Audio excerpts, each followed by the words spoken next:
Few phrases are repeated more often in therapy training than this one. Stay with the feeling.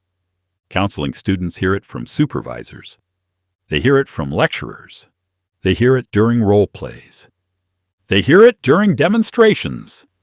And yet many people leave with the same question. What does that actually mean? At first glance, the phrase can sound strange, perhaps even slightly uncomfortable. Why would anybody want to stay with a difficult feeling? Most people spend a great deal of their lives trying not to.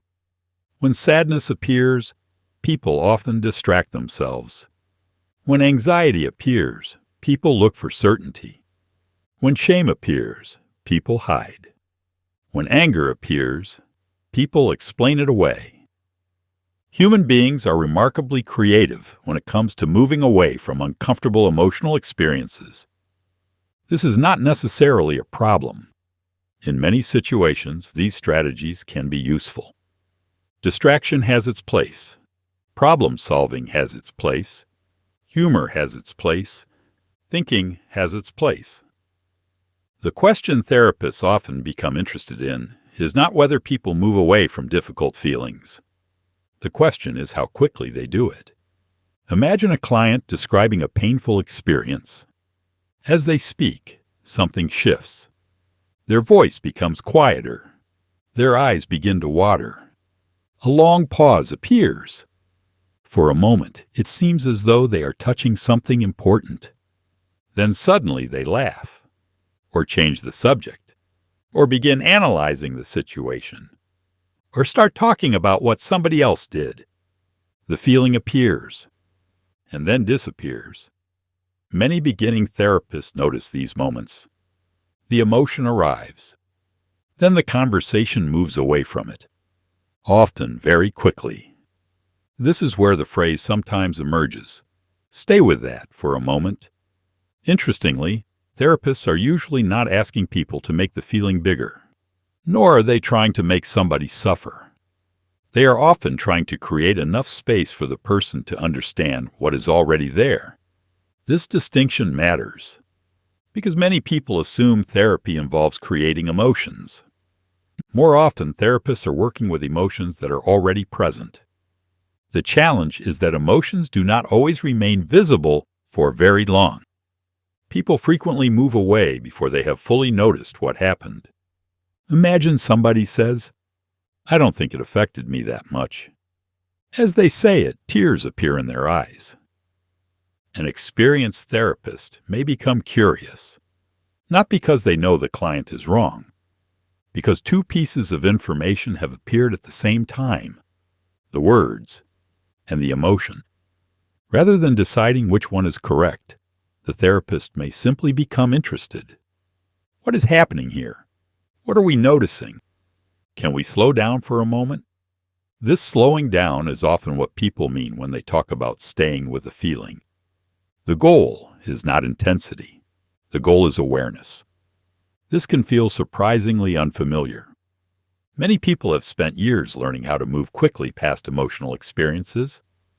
Sometimes this happened for good reasons. Perhaps emotions were dismissed. Perhaps vulnerability felt unsafe. Perhaps strong feelings created conflict. Perhaps nobody helped them understand what they were experiencing. Over time, moving away may have become automatic. The feeling appears. The mind immediately begins solving, explaining, analyzing, avoiding, fixing. The emotion never gets much attention. Therapists often become interested in what happens when that process slows down. Not forever, just long enough to notice. What does the feeling actually feel like? What does it seem connected to? What need might it be pointing toward? What story does it seem to be telling? These questions often reveal something important. Many emotions contain information. Sadness may point toward loss. Anxiety may point toward uncertainty.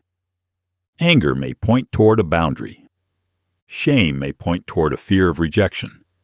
The feeling itself is rarely the entire story, but it is often part of the story. and stories are difficult to understand if important chapters are skipped.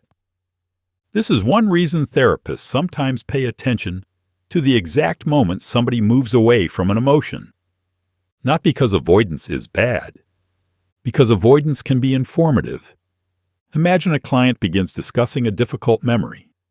They become emotional, then immediately begin joking. The therapist may not become interested in the joke. They may become interested in what happened just before the joke. What was emerging? What became difficult? What needed protection? These moments can offer valuable insight into how a person has learned to manage emotional experience. Interestingly, staying with a feeling does not always involve talking more. Sometimes it involves talking less. A therapist may simply allow a pause, allow a silence, allow the experience to settle. Many important emotional moments unfold quietly. The person notices something, remembers something, feels something, understands something. From the outside, very little appears to be happening. Inside the person's experience, a great deal may be occurring. This is one reason experienced therapists often become less afraid of emotion. They begin to recognize that emotions are not simply problems to eliminate. They are experiences to understand. This does not mean emotions should take over, nor does it mean people should become overwhelmed. Therapists are not trying to flood somebody with feeling. In fact, one of the therapist's responsibilities is helping people remain connected to emotions without becoming consumed by them. This balance is important. Too much distance and the feeling cannot be explored. Too much intensity and reflection becomes difficult. Therapy often happens somewhere in the middle, close enough to experience the emotion, far enough away to observe it. This is where understanding frequently emerges.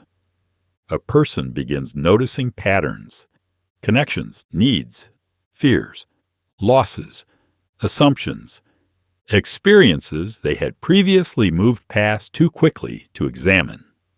Over time, something interesting begins to happen. The feeling becomes less mysterious, less frightening, less overwhelming, not because it disappeared, because it became understood. Perhaps this is what therapists are really talking about when they say, stay with the feeling, not stay there forever, not make it bigger, not get lost inside it. Simply stay with it long enough to learn something from it, because emotions often have something important to say. The challenge is that many of us leave the conversation before they finish speaking. And in our next video, we'll explore another skill therapists gradually develop.